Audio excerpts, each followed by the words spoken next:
Aloha there, this is Darci Frankel, and I'm coming to you from my home office at Hanalei Day Spa here on Kauai. For those of you who do not know me, I am an experienced cleansing and rejuvenation specialist. I help people to feel better, in other words, and I do that through my cleansing retreats, different programs, and my day spa here on Kauai, Hanalei Day Spa. Today we're talking about the 5 reasons that sunscreens are actually harmful, conventional sunscreens. And I'm also going to invite you to my upcoming, let's see, I'll put it on the ticker, to my upcoming webinar, which is happening in just a couple of days. And it's called the Summer Sunscreen Report, how conventional sunscreens can make you sick, tired, and fat. It's really important. I will unpack all of the reasons why you should avoid these conventional sunscreens, particularly one where I have a really good friend who used to own a very large company. I cannot say the name because he prefers to remain anonymous, but he says he wouldn't touch these conventional sunscreens with a 10-foot pole, now knowing what he knows. Now, again, he used to own one of the largest sunscreen companies in the United States, and it was international, and that's what he says. So as I was creating this report, I was talking to this friend of mine, and I went through the different aspects that I'm going to be giving you. And he kept confirming them one at a time, one at a time. It was almost like he was reading the notes from my report. Now, I've spent weeks working on this report, and on Thursday, live, I'm going to share with you about it in a webinar. But today, I'm going to give you a little teaser about what you can expect. So I'm going to click on the slide, so bear with me for a moment. I'm just learning this new technology called StreamYard. So let's see. There we go. Great. Oh my gosh, here it is. It's working. Can you see that? The Summer Sunscreen Report. This is the slideshow that I've created here. How sunscreen makes you sick, fat, and tired.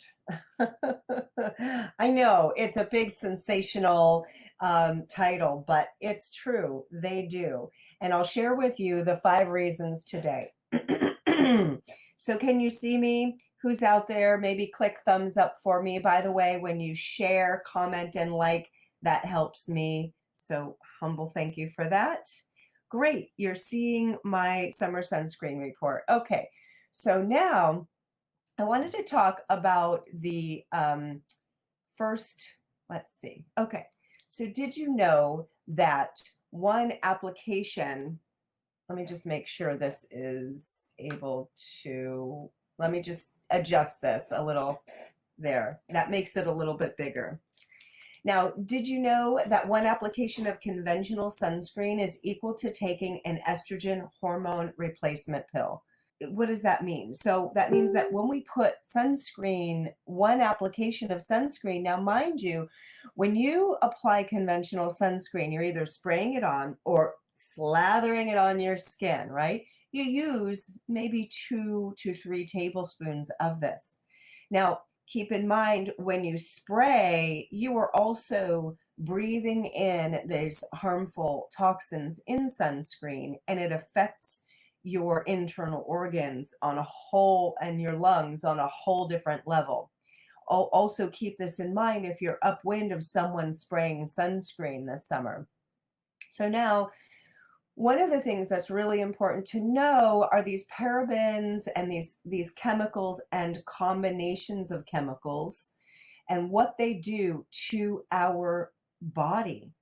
So a lot of chemicals and heavy metals as well do this thing where they actually mimic, they masquerade as helpful things.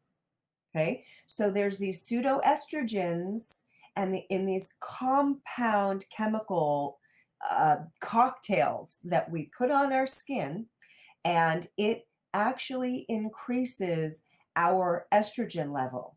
So I don't know if you're a man or if you're a woman or a child, if you want to be taking one pill per application of the equivalent of these estrogen replacement pills or not. I don't.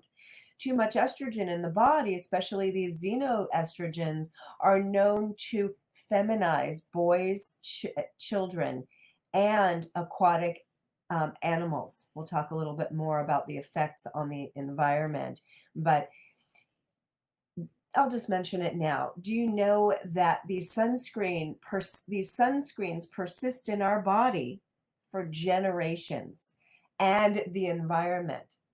And there actually have been tests shown, and they have studied this for years, where frogs, male frogs, turn into female frogs.